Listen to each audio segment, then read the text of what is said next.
and welcome to the Madness and Meaning podcast. I hope that you can hear me loud and clear because I can't hear myself at all. All of my nasal pathways are blocked right now. So if you hear/see me at any point in this episode, just looking like I'm coughing up a lung, don't worry about me. I will be fine. I'm just getting over a cold.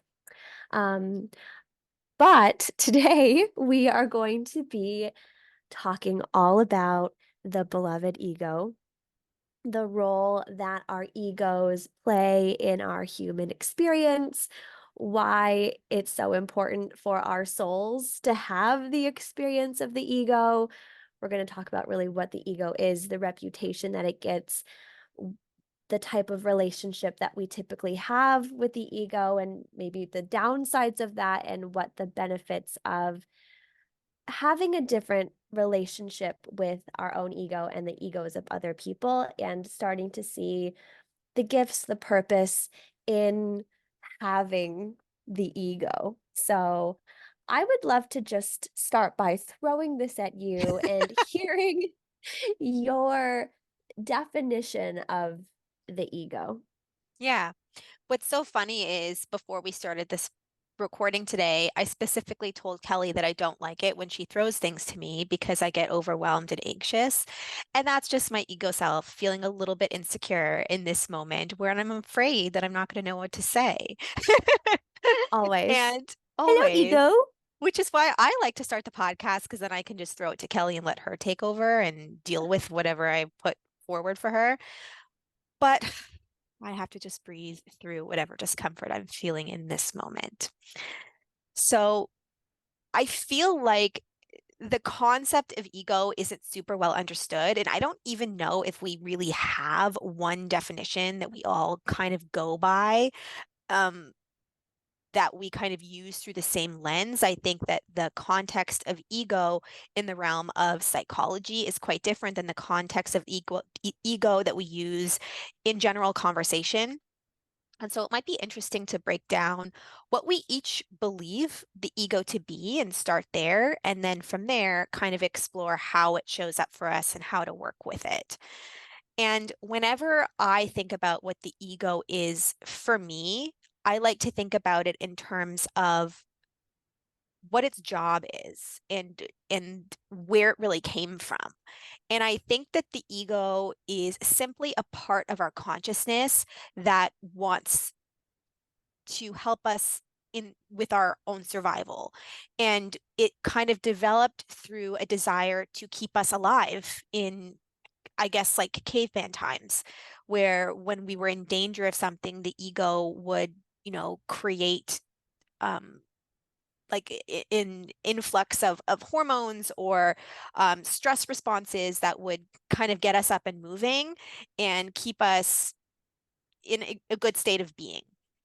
And over time, when our need for physical survival has sort of dissipated a little bit, the role of the ego has changed, where the ego still wants to keep us alive and thriving, but it does so through a different context.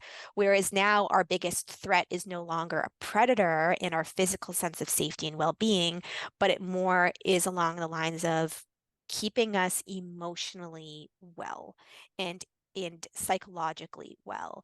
And the ego is the part of our consciousness that has developed methods to keep us comfortable and feeling safe. And the way it goes about doing that is different depending on the person's upbringing, their conditioning, what they've been exposed to in their life, and what they feel is something that's threatening to them or not. And I'd love to know what your perspective is of that, because that's really just something that I have invented for myself and that feels right for me. It feels 100% right for me too. It's this aspect of our consciousness that, like you said, it had to kind of learn a different way of using the same methodologies of trying to find safety, when back in the day we used to struggle to find water and food and shelter and all of that. And once that got removed, it needed to replace that with the need to find emotional and psychological safety, which, like you said, looks different depending on who you are. And a lot of that has to do with what our conditioned thermostat for comfortability is. And so some people might feel comfortable inside of um, some sense of chaos. So just always being kind of like anxious and high strung and always kind of seeking for control. And there's something about that that feels really comfortable. And anytime that they are asked to slow down or to do some breath work or to do yoga or to read a book, that actually feels like a threat to what feels familiar to them, therefore comfortable and safe to them. And that is kind of when the ego can take over. And in that specific circumstance, it can look like having a lot of mental dialogue around their to-do list, what they're not getting done, maybe a lot of self-criticism, a lot of fear around what's going to happen if they don't do XYZ or if they don't get off the couch, maybe criticizing themselves as lazy, worrying about what other people are going to think about them, et cetera, et cetera. And all of those mental patterns are just ways that the mind has learned to try to, I guess, in a way, motivate itself to go back to the familiar thing that feels comfortable and safe. I also think another part of this desire of the ego is, and we've talked about this before, is its desire to feel valued. And this, I think, plays into the inherent desire for community inside of the human biological evolution, where we want to feel part of the tribe, we want to feel part of the community. And if we're valuable in some way to our community, to our family, to our sense of whatever group of people we want to be a part of, when we feel like we're playing some sort of valuable role inside of that, we feel valuable inside of ourselves. And the ego really, really wants to feel that way. And when we don't feel like we're living up to whatever expectations we've set for ourselves, then that can feel very threatening on that level as well. Yes. Yeah. There is that inherent need to feel validated, valuable, significant, special in some way. And when that desire or need of ours feels threatened, we sort of respond to it as if it is a legitimate threat. And we don't necessarily do this consciously. A lot of the time, this is happening completely behind our conscious awareness, where we will just start to feel uncomfortable or anxious or hyper fixating on something and obsessing over something to try to fix it. But really, that is our ego's just methodology of trying to get us again to what feels comfortable and familiar. And so, in the specific circumstance of desiring to feel valuable, we can say that maybe there's an experience where someone feels invalidated or undervalued in their career at work or by their boss or by a coworker or something like that. And the ego will respond to that discomfort by probably doing a few things. One is looping in thoughts about like trying to prove that they're doing everything right. Like, how do they not see that I'm doing X, Y, and Z and they don't get me and they don't understand? And if only they knew, and maybe even judging the other person, like, who are they to judge me or to say that I'm not doing enough or saying that I'm not doing a good job or whatever? A lot of the time, it can start by projecting, trying to get out of the discomfort by putting it onto someone else. um, it could also be respond to in the way of self-shaming and self-criticizing. So maybe if we have been undervalued or criticized externally, then we can take that and fuel that our own self-criticism, focusing on everything that we did wrong, everything that we didn't do right, everything that we could have done differently.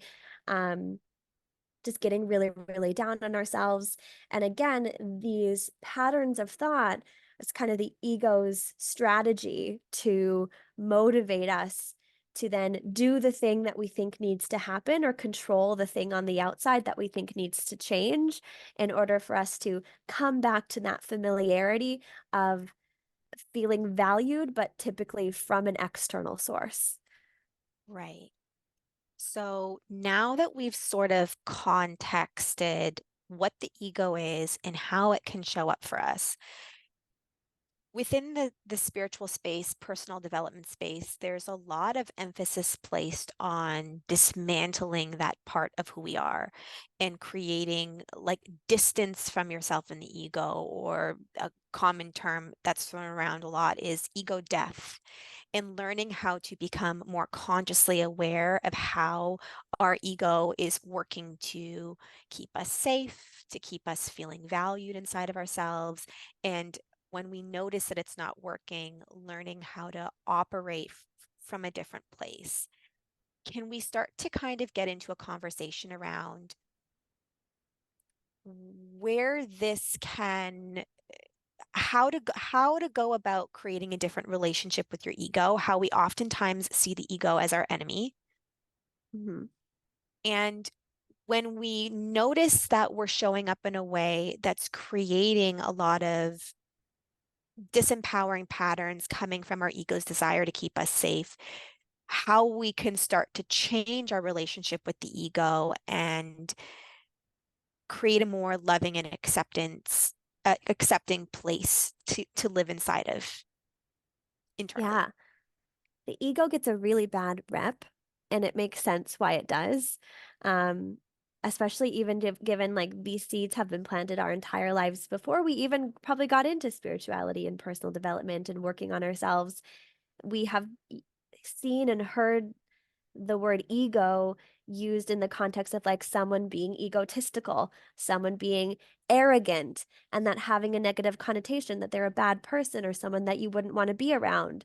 And so you already start to create these interconnections of, I don't want to be that. I don't want to be egotistical. I don't want my ego to have any role in my life. And so as we start to develop a deeper understanding of what the ego really is and the role that it plays and how it gets in the way and how it kind of creates a lot of our problems and suffering in our life, that sort of just amplifies this almost urgency to have to overcome, quote unquote, the ego. And I like that you even use the word ego death, because that's implying that we're just trying to get rid of the ego. That is like the ultimate end goal, is to get rid of the ego.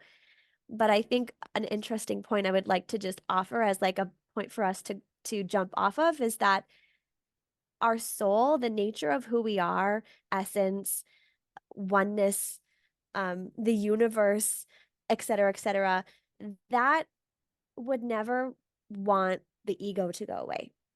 Like, there's nothing about the essence of who we are, which is just unconditional love and oneness, that would say everything is everything and love everything. And like, everything is love and everything is okay. And that essence of who we are would say that and then go, but don't have an ego or stop being egotistical. Like, that is the one thing that's not okay. That's not how it works. And so, if that's the way that it is, then only the ego would want to get rid of the ego. And so That's a really anytime, interesting point. yeah. So anytime that we are trying to overcome, dismantle, change, get rid of, let die the ego, it's really the ego trying to fix itself, which is what the ego does. The ego finds problems and tries to fix them. And the ego tends to find a problem in itself. It's like, oh, now I'm the problem. So let me fix me. Let me get rid of me in its own way. But that is a weird pattern that actually keeps the ego alive. The ego trying to get rid of itself as a problem is actually what perpetuates the ego still being there and creating problems. Yeah, it's all self-inflicted.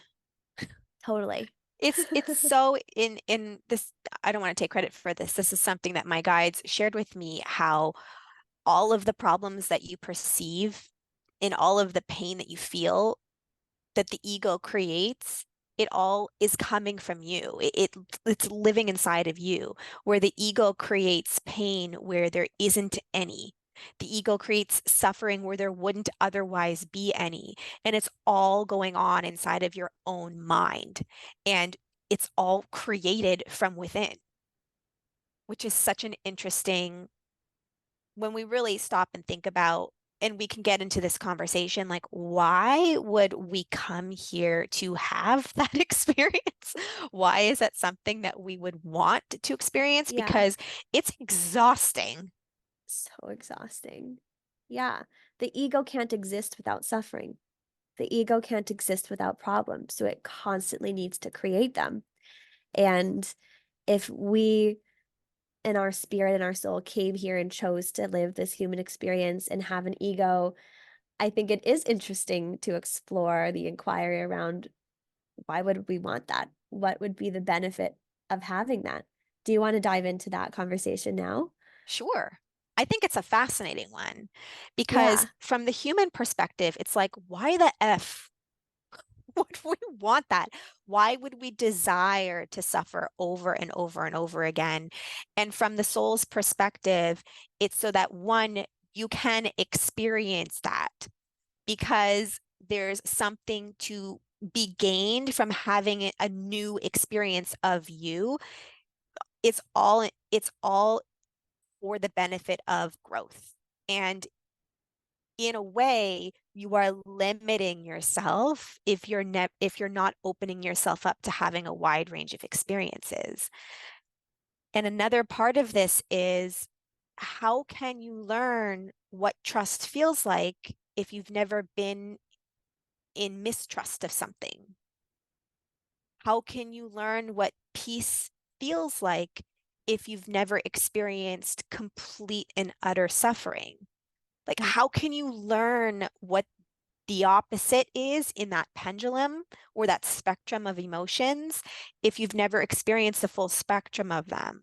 And then once you've experienced both, you have a more elevated understanding of who you are. And if we are everything, then don't you want to experience all of it? Because by Mm. experiencing all of it, you're experiencing all of you. Yes. Yeah. There's so much potency and value inside of the contrast and the duality of it. And the way that my human mind has tried to like conceptualize it in this human experience is just trying to imagine myself like floating in just like infinite love and abundance in like the spiritual realm where like everything is perfect and everything is okay. There's something about that that just seems boring. Is everything okay and is everything truly perfect if you've never experienced every aspect of who you are, or will something always feel like it's missing? Right. Yeah. It Just would be something like a to put out there. neutrality. Yeah. A neutrality that would feel unfulfilling, I think.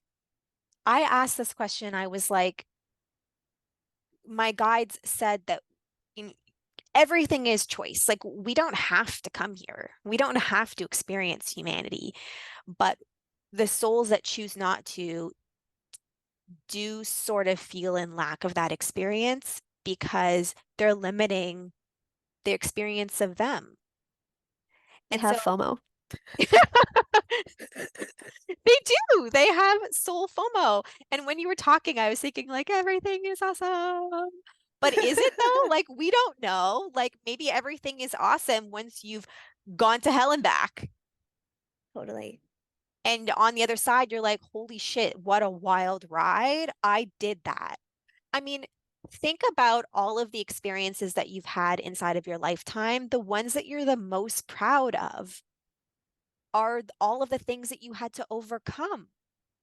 If there's Yeah. no struggle, you're not really like, you don't really think about it. You're not proud of it. You don't hold it in high esteem. You didn't have to work for it. And so you kind of just brush it aside. The things that you Yeah. really remember and grow from are the things that you had to work for and work through pain and struggle in order to get. Yes. There's so many subtle and exponential examples of this throughout our lives, throughout our day-to-day lives, even like getting sick. Like you appreciate being able to breathe through your nose for like those first couple days after you get over a cold. Like, wow, this feels so good to like be able to breathe and not like be choking on my own snot for like days on end. And obviously that goes away when the contrast starts to spread out and soften a bit and we kind of get lost in whatever is present in our lives currently. But contrast does provide such a potent experience of something on either end of the spectrum. Obviously, the deeper into the muck and the darkness and the ickiness and the discomfort we go, it opens up to an equal and opposite reaction of the same thing on the opposite end of the spectrum. And so people that have suffered from immense anxiety and stress and panic and worry in their life, once they've found tools that support them in regulating their nervous system and um, finding peace inside of the mind or separating from thought, whether that's through meditation or through breath work or going to therapy or applying some other kind of self-help tool. That's why so many people will end up raving about it. Like, how many ads and posts from people have you seen just recently raving about breath work? I think that it just goes to show that so many people have had an experience of feeling so insanely dysregulated and uncomfortable inside of their lives, their bodies, etc. And when they found something that allowed them to access a completely different experience of themselves and their bodies, like breathwork allows you to do, then it's almost like all you can talk about. It's so amazing. It's so profound. It's so mind blowing. And you want everyone to know about it and to be in the energy of just like awe and inspiration and excitement and joy in that way, I think is just so worth the depths on the other end of it. And I think another part of this conversation is like forgetting to remember.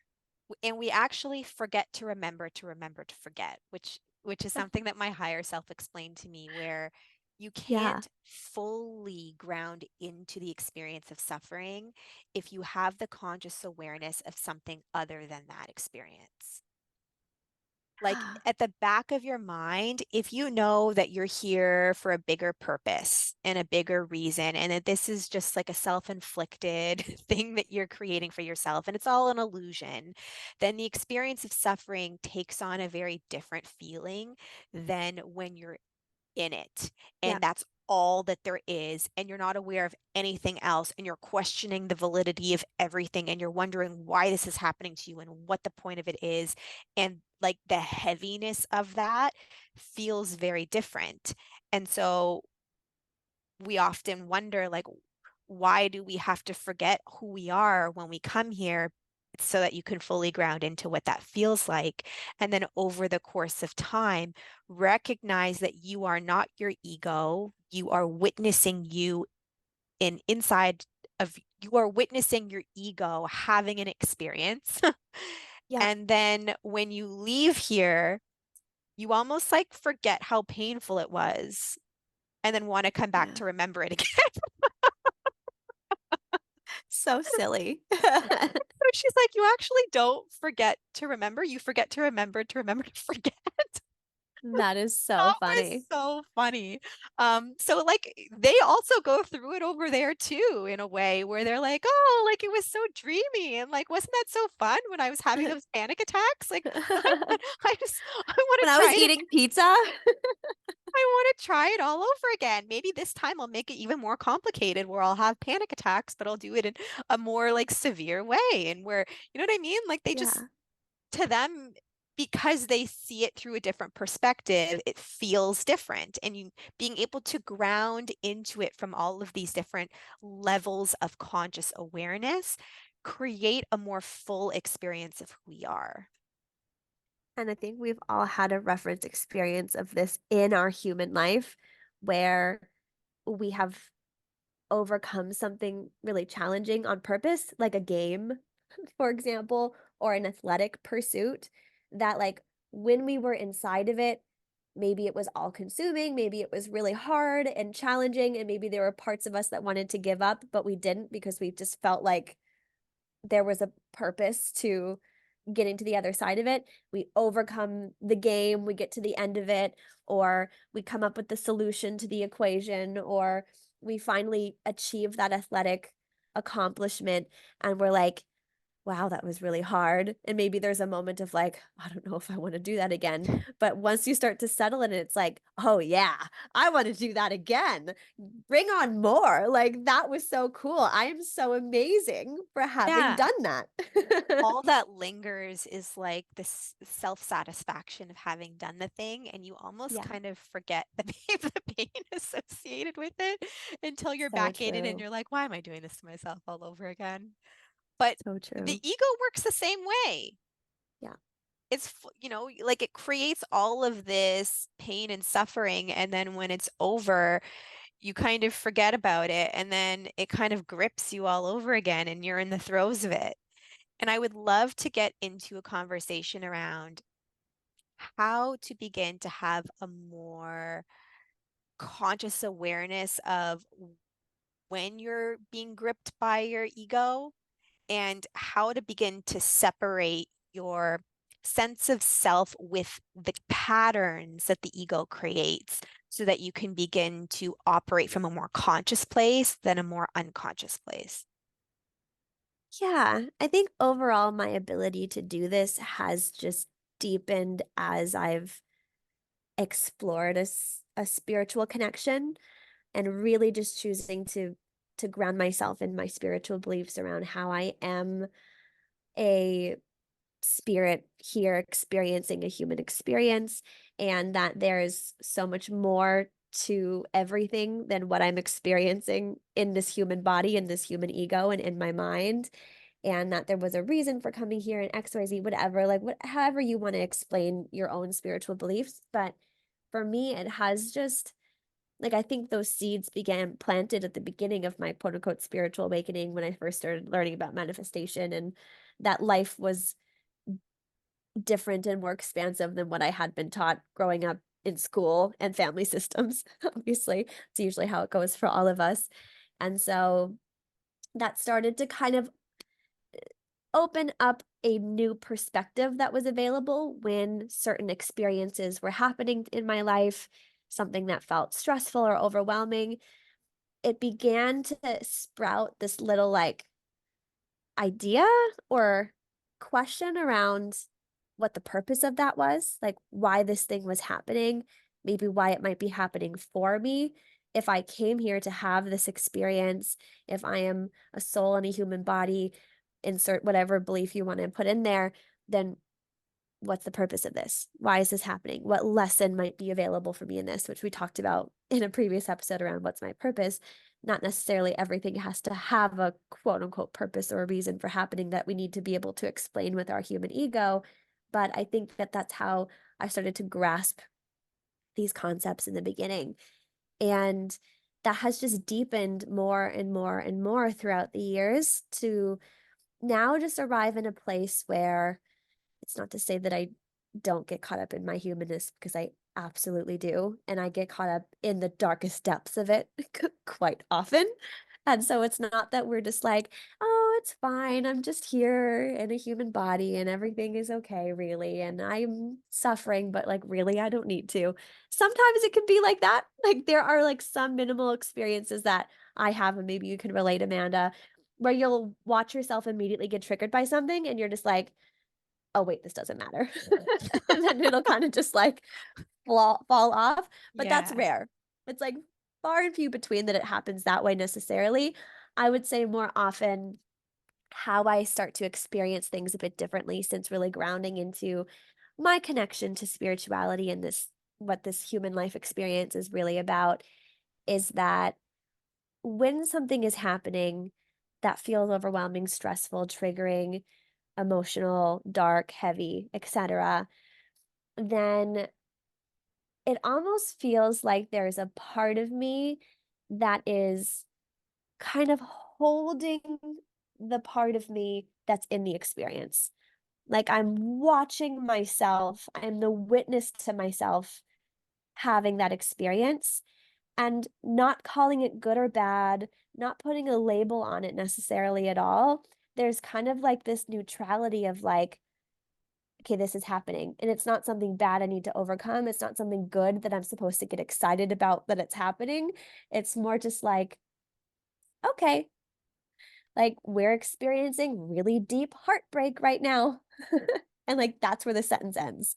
It's not like, and that means that XYZ is going to happen and I'm going to become so much lighter and freer and learn to love myself. Maybe there's a little bit of that there too, but it's less about needing to necessarily know exactly what's going on egoically and in my head. It's more about just an inherent full on knowing and trusting that what's happening is supposed to be happening and just holding for that, allowing for that, and being the space to allow whatever that wants to look that way.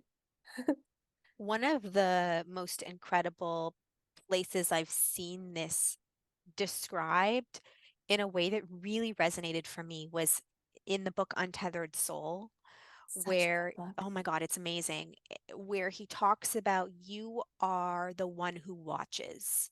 Like Yeah. that's who you really are. So all of the thoughts that you hear inside of your mind, that's not you. That is actually impulses of energy being released.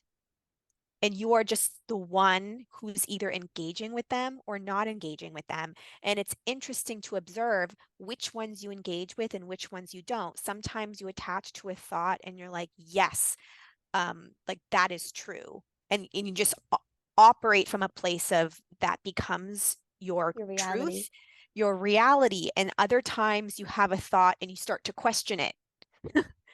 Yeah. If you can pick one or the other, then those thoughts aren't you. You are Hmm. observing them and choosing to engage with them or not. And it's also interesting to notice that when you're stressed out, those thoughts pass through at a much faster rate because you're needing to let go of that excess energy that's being expressed through thought. Yeah. And something that the ego really loves to do is protect itself from uncomfortable thoughts and feelings. And that could be a really interesting conversation that we can get into as well, which is how to find safety. Like the ego is always searching to keep us safe, but it does that through some avoidance tactics. And avoiding uncomfortable feelings is one that comes up a lot. Yeah. And one thing that has been profound for me is learning to find safety inside of an uncomfortable feeling or sensation. And when I can do that, it allows me to slow down my nervous system enough to be able to observe the thoughts that are separate from me. And when I can't, when I'm like caught up in the uncomfortable sensation or feeling that I'm feeling, it becomes more difficult to separate me from my ego self. And then I kind of grip and I become enthralled inside of that identity. Yeah. Yeah. The avoidance tactics that we use, I say this very often and I genuinely believe it. I think that if we had all just learned from the very get-go of our lives how to feel our emotions and how to feel safe within the entire spectrum of the human emotional experience, every problem in the world would go away. And I genuinely think that that's true because I think that all of the world's problems are a result of our unwillingness and inability to feel. And we feel so uncomfortable inside of our experience of feeling, our emotional experience. And the way that I've conceptualized it for myself is that, like, there are certain emotions that I think generally we tend to avoid on a collective level that are very massively uncomfortable. There is David Hawkins' scale of consciousness that like rates the different emotional experiences with some unit of measurement that I don't really understand, but there's there's ones at the bottom that are like really heavy and dense emotions, and then ones at the top of the spectrum, which are like enlightenment and peace and love, and like the ones that feel really light and expansive. And the lower density emotional experiences are shame, grief, guilt, fear. And I think that this is a really great representation of the types of experiences we have learned to adapt to in our lives using certain control tactics and avoidance tactics. And so shame has been a really big one for me in my life. And as I've explored why my relationship with shame is this way, I think ultimately it has a lot to do with how I was modeled from the outside world that shame wasn't okay. And so my experience of shame very much was related to my experience of my body and insecurity, feeling really just uncomfortable in my body and also projecting that onto my appearance and fearing how other people saw me, thinking that there was something wrong with my body. And whenever I would express that, before I knew that it was wrong to express that, I think there's just a period of time where we're young enough, we haven't had the conditioning necessarily to know that certain emotions are okay to talk about and other ones aren't, type of thing, or you're allowed to share this experience, but it's uncomfortable for others if you share this one. I would like tell someone, for example, I feel really ugly, or I don't feel good in my body, or I don't like how I look, or I hate this about myself, or whatever.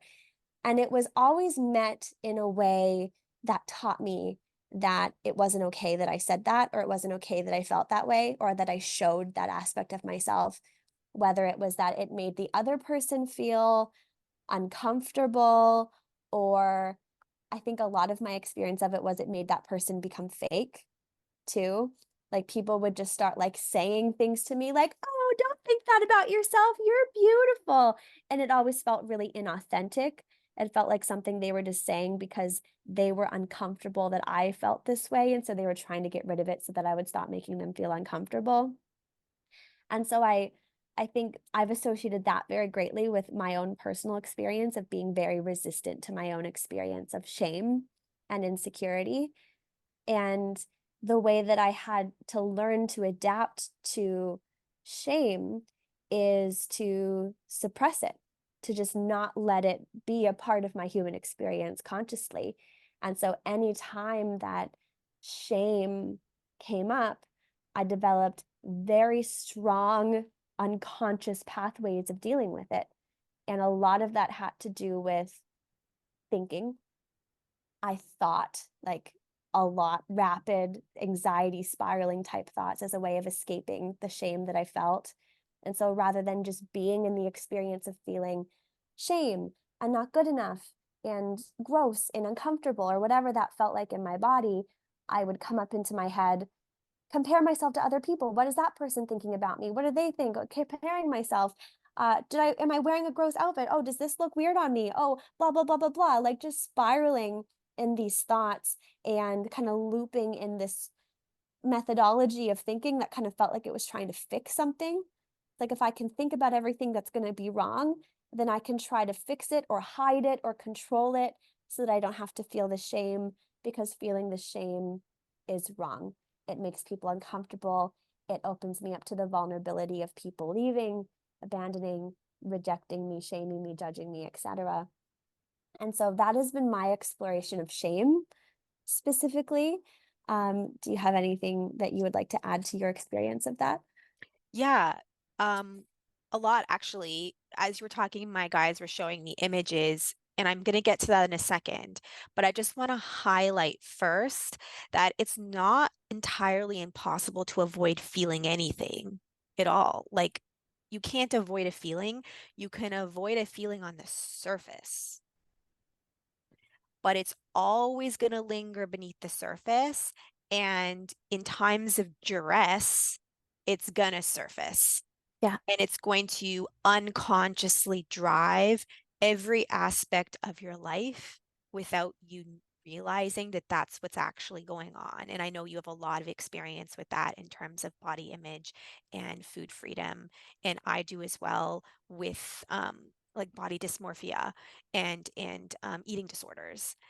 Something that when you were talking about the hierarchical pyramid of emotions, What my guides were showing me is that it's almost representative of the container of the essence of the soul, where we are the container for all of those different energies.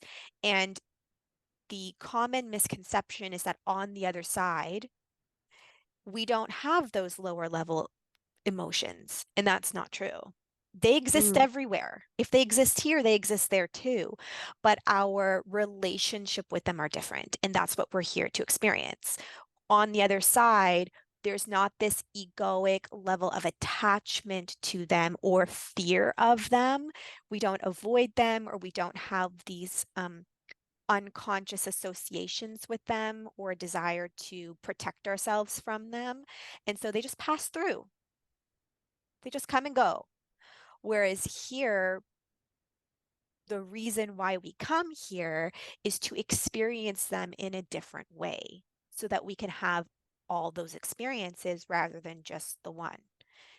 And I think when we talk about this concept of not, shame is such a big one, of not knowing how to feel that safely or feeling comfortable feeling that safely, or because it's one thing to talk about your shame, it's another thing to actually sit and feel it. And I think that we avoid that at all costs because it's so uncomfortable. And mm, learning how to become more, increase your tolerance for feeling that allows you to expand your container capable of holding it. And that's how you access the higher frequencies of emotion. It's not by yes, getting rid of the shame so that you never feel shame anymore. It's so that you have a higher capability of holding it with love and with acceptance. that's such a perfect way of putting it. Yeah. I love highlighting that it's our relationship with emotion that's the problem. It's never been the emotion. And you really amplified even my understanding of it by sharing that these lower vibrational and denser emotions still exist on that higher vibrational plane. The only difference is that here we have resistance to them. Our experience of these denser emotions is one of fear, resistance, like not allowing it to be here. It's almost like if we came into a human body with this urgent and incessant need to no longer have a foot, but no matter how much we chopped off our foot, it would still grow back.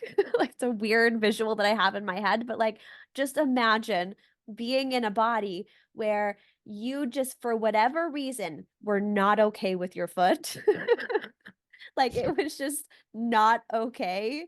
And it was all consuming for you. Like there was always just this underlying suffering going on because you were not okay with the fact that this thing existed in you and on you. But no matter what you did to get rid of it, it was still there. That is our experience with our emotions. And so, how do you create a higher level of tolerance for feeling something that you have gone your whole life avoiding feeling? I'm going to share the process of it in a way that's very simply, with the caveat that it's not necessarily as easy as I'm going to make it seem, because there is a lot of nuance to this, and that we need to practice a lot of patience with ourselves. We can't just one day decide that I'm just going to stop resisting my emotions and feel them, because there's a lot of unconscious processes that are deeply conditioned into us that are going to get in the way of this new desired idea that we had that we were going to do. And I see this all the time with my clients. So I think first we need to just begin with our own understanding and desire to have a different relationship with our emotions. First, we need to just know what that is. and see that that's available to us, but also have a deeply meaningful reason why we would want to do that. And so I think we need to start there, because otherwise it's like, why would I do this? Or why would I go down this journey of learning how to feel my feelings if I don't have a reason to do it?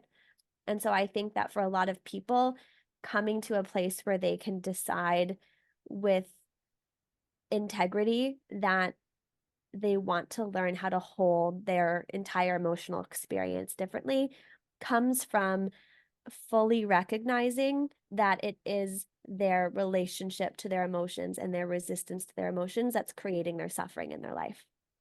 Because if someone is still in the idea or in the level of consciousness that it's their negative feelings that are the problem, like they fully believe that if they will only be okay, they will only be content with themselves and in their lives if they stop thinking negative thoughts, if they stop feeling insecure in their body, if they stop feeling angry towards their partner, or they stop feeling stressed out at work, then this is just, they're never going to move past that until they come to a place where it's like, maybe I don't need those feelings to go away in order for me to have what I want. And genuinely choosing to believe in this potential that you can still experience these feelings and have an entirely different life, an entirely different experience of life, and be open to experimenting with the possibility of that. And I think that comes from people's attempt at trying to get rid of their emotions through all these different processes, whether it's, I'm going to meditate my stress away, or I'm going to just stop thinking negative thoughts, or I'm going to go to therapy or whatever. And then we just see time and time again that that never works. And it isn't effective at getting us where we wanted to go. And so I say that to set the groundwork of, we need to have a reason to want to explore a different journey first. Well, I think the misconception is that you will no longer suffer when you start doing personal development work, and you won't hate on yourself anymore, and you won't get triggered anymore. Uh, Yeah. And that's not true. The truth is that you're human, and you will still get triggered, and you will still have outbursts, and you will still fall back into disempowering patterns. But your ability to hold love and acceptance inside of it will be different. You will be the one who watches more often than completely identified with your ego part. And that's the difference. And Yes. that can feel a little disempowering, where it's like, well, then what's the point? Totally. Yes. I think that the point is that when you can anchor into a more loving and accepting version of you, regardless of what happens inside of that, you do feel more love. You do feel more acceptance. And so there is a levity more often where there wasn't before. Yes. Yeah.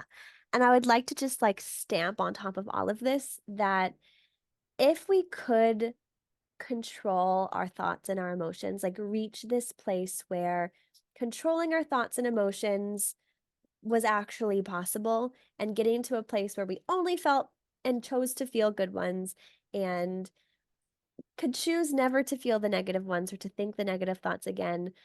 If that worked, great. Like I'd be all for that. But it's not, that doesn't work. It's not possible and it doesn't work. And so if we can just find a level of acceptance over the truth, which is that our thoughts and our emotions just fucking happen. Like they just happen. You're not in control of them. They just happen. They're literally just passing through you all the time. And there's not really anything that you're doing to create them. Like it is just energy and charge passing through you that you are witnessing, that you are experiencing. Then rather than being at war with that reality, trying to control something that is just blatantly always going to be out of your control, we can begin to change our experience of that reality that's always going to be that way by changing the way that we relate to it. And so, to give people a bit of a more practical understanding around how we can begin to change our relationship with our emotional experiences and stretch our capacity to feel safe inside of the broad spectrum of our emotional experiences, I think that doing a combination of emotional expression work where we intentionally and consciously learn to express from an emotion. And I want to really highlight from an emotion. This is never about talking about why you're feeling that way or talking about what happened that made you feel this way, which is a lot of the time what we end up doing when we go to talk therapy. We don't actually talk about the feeling, or we don't talk from the feeling that we're experiencing, even when we vent to our friends. We usually have, by the time we go to therapy or by the time we show up to a meeting with our friend where we told them that we have something that we want to talk to them about or whatever, we've played it out in our minds so much to the point where we have intellectualized and separated from the emotion enough that we can now talk about the story about the emotion rather than actually being inside of the emotion. And so it is a skill that requires some practice of how to move from talking about the emotion, which is like more so talking about what happened. Like, I'm sad because this happened and this person did this and this person said this and it made me feel this way. And really, I think that it's because of this thing happened in my childhood and it reminded me of my relationship with my dad when I was 3 years old and blah, blah, blah. Like, that's talking about the emotion versus talking from can sound like, I am sad. I feel powerless. This really sucks. I wish it wasn't this way. And I hope that our audience can feel the difference and understand the difference between those two different modalities of expressing. And so learning to express from an emotion can be done by obviously talking out loud in a safe space, either with yourself or with someone that you trust, a coach, a friend, a family member, a therapist, a partner, et cetera, et cetera. But it's important that that person that's holding space for you to do that is also aware that the purpose of that time is not to try to fix the emotion or get you out of it. Thank you And for that's saying something that we that. need to communicate. Thank you for Yes. saying that because I think a lot of coaches, healers, therapists do think their job is to fix it. And if you're operating under that perspective, then you're seeing it as a problem. Yes. And Which is that's perpetuating it, that it's a problem to the exactly, person. exactly. And one way that I've learned to speak from the part is to visualize that part of me walking up on stage in like an auditorium and taking the mic and just speaking. And that's kind of Yes. how I learned to, oh, like, what does that look and sound like for my shame to speak? This part of me that's feeling uncomfortable inside of my business. What do you have to say? Here's the mic. Speak in the first Yes. person, like, what is your Yeah, monologue? Um, exactly. Yeah, and as you speak from that part, it will elicit an emotional response if it's right. coming from a genuine place. And so the next step is to allow that experience to move through you. And it might, if you've been avoiding your feelings for your entire life, there might be a lot there that wants to come out. And to allow it to happen and just to, hold loving space for that to move through you. And somatic work was super powerful for me. My first experience of that was with Kelly. And if you know a place or a person that practices somatic work that you can go and attend a class, I highly recommend it. And I will say this because I feel like it's relevant. I do feel like if you listen to this podcast, spirituality is something that's probably you're open to, and you're open to maybe exploring your own intuition and psychic development work. Learning how to find safety inside of your body is is an extremely important component in tuning into your intuition. And an example of this is I just did a trance channeling event. It was my very first event in person. I'd never done this in person before. I was so nervous. My whole body was tense. My stomach was in knots, and it was much more challenging for me to connect because I was so tense and nervous and I was feeling pressure to perform. And here's my ego coming into play and blocking me from being able to step aside and be a clear vessel. And so, if learning how to tune into and access your intuition is something that you want to learn how to do, finding comfort inside of who you are is part of the process. And part of that Yes. requires feeling who you are, every part of you. Yes. Yes. Can you use that experience that you had of feeling so nervous, stomach in knots, to explain a little bit more around how you can work with that somatically? Because I think a lot of people would experience something like that and stay in the mind, trying to convince themselves to relax and to not be so nervous. And people aren't really going to care if you mess up. And I do know what I'm talking about, and blah, blah, blah, which is really just our mental strategy of trying to get rid of the tightness, the contraction, et cetera, et cetera. But as we're kind of speaking to here, it's the trying to get rid of it that actually keeps it there and perpetuates the problem.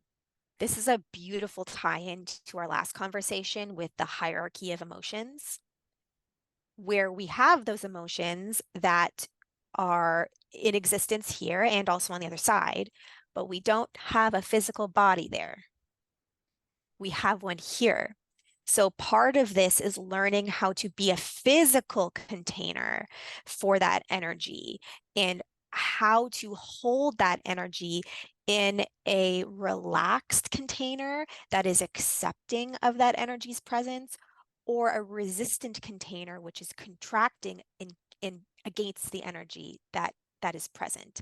And regardless of whether or not your physical container, your physical body is relaxed or contracted, that energy is still there. Yeah. Notice that the energy still exists inside of you. That uncomfortable feeling that nervousness that I was feeling, that pressure to perform that I was feeling, doesn't go away if I'm tense. It's still there. And so, to answer Kelly's question, breathing, something that we aren't taught how to do, which is No. when you learn how to scuba dive, you realize you have no idea how to breathe properly. It's insane. Learning how to breathe from your belly, learning how to surrender and relax and to witness the sensations as not you, but you are the one who watches. You are the one who's witnessing, and to separate what those feelings mean from the sensations themselves. So, just to describe this in a more tangible way, for me, I like to put a hand on my stomach and feel the discomfort sitting in my stomach, that nervousness, and just breathe through it and allow it to be there versus trying to get rid of it, which is what we typically do.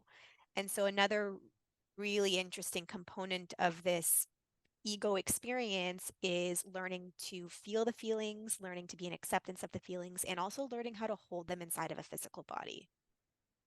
Yeah. And I want to add this layer on top of this pursuit of trying to accept and welcome our emotions is that there is like this hybrid experience that we have of I'm going to accept this feeling to get rid of it. Yes. Yeah. And it's so tricky because it's like Kelly is when the we best first at learn pointing this that work. stuff out. Yeah. I And so I many and I coaches and catch therapists myself in don't that a see lot. that. Yeah. There's such Yeah. a subtlety in that. It is, but it's so important. It's so profound. I also want to make sure that I'm still here because my internet froze for a second. You're good. Okay, all good. Okay. Um, but one question that I have learned helps us drop out of that pursuit of accepting, quote unquote, the feeling, breathing into it as a way of trying to get it to go away, is with the question, if you knew that this sensation, this contraction, this feeling was always going to be there, and it was always going to be a part of your human experience, no matter what. If you just knew that, how would you want to be with it? And with that question, what it's really prompting us to do is to surrender, but also see what our choice is inside of that surrender, where it's like, if I have no choice but to surrender to the reality that this sensation is here, there's nothing that I can do to get rid of it. If that's just my reality, what options do I have? What choice do I have on how I'm going to be with this, what my relationship, what this is going to look and feel like? And I think that that has at least allowed me, but I use this question a lot with my clients, to support us in dropping into real acceptance, which does elicit an experience where the feeling either does go away or we don't need it to go away because we got the thing that we wanted to get out of it going away anyways, which is the peace, the groundedness, the clarity, the ability to perform whatever it is that we thought we needed to get rid of the emotion for in your specific circumstance when you're looking to do the performance of channeling and being in front of all these people and providing an experience for them. There could have been an experience mentally where it was like, I need these nerves and this discomfort in my body to go away in order for me to perform properly, in order for me to show up the way that I want to show up. But with this exploratory prompt around, if you knew this was never going away, how would you want to be with it? It's opening you up to this possibility that this feeling can be here and it cannot go away, and it can you can carry it with you throughout this entire experience, and you can still show up, and you can still perform, and you can still be present, and you can still be clear, and you can still get what it is that you wanted out of that entire experience, with the emotion being there or not being there. It doesn't matter. I love that. Yeah. Is there anything else that we haven't touched on that you want to explore? Let's just tie this up in a bow with the ego, around the ego a little bit. Because if we can understand that our ego's intention is to get us out of pain, and it perceives anything that is unfamiliar as painful, then we can kind of just be in an experience where we see beyond the game of the ego. It's like I see the intention of it, and I see that it's innocent too. Makes sense why the ego wants to get out of pain. It's not comfortable. If that's what the ego was designed to do, it's doing the best that it can. And if we can just see it that way and hold it with a presence of love and welcoming and acceptance, then I think that begins to foster this experience that you and I have alluded to throughout this entire conversation, where we become the witness to the ego. And ultimately, that is where we want to be. We want to live our lives there more often. Doesn't mean we're never going to identify with the ego and get lost in it, in the suffering and the blah, blah, blah, blah, blah, blah, that the ego likes to sprinkle into every experience of our life. It's going to happen. And that's purposeful too. And we can be okay with that. And we can also welcome that to be a part of our human experience. But I think overall, what I would love everyone to come away from this conversation with an idea or an intention around is to practice becoming the witness to the ego without a story about it, without a label attached to the ego, without making it wrong, or without trying to fluff it up to be something specific, just seeing it as it is what it is. Like, this ego is supposed to be here, and my purpose in this life is not to overcome it or to get rid of it or to have something wild happen where like I transcend the ego and have this ego death or whatever. And like, cool if that happens. Love that for you. But that doesn't have to be the goal. I would say the goal is to come into almost just like a welcoming partnership with the parts of you that are just trying to keep you safe in a way that it's learned to, even as you are learning in this growth experience, as you're growing and you're learning and you're expanding and you're coming deeper into the truth of who you are, you might learn that what the ego sees as safe is not real. And it's a little bit misguided and a little silly sometimes, but you can see it that way. Don't see it as wrong. Just see it as silly little guy. That helps me at least. I think that's perfect. Yeah, Let's end it there. cool. Thank you all so much for joining us today, and we will see you next week. See you next You and your week. ego. Bring Yeah, your egos with you. please do. Your ego is welcome here.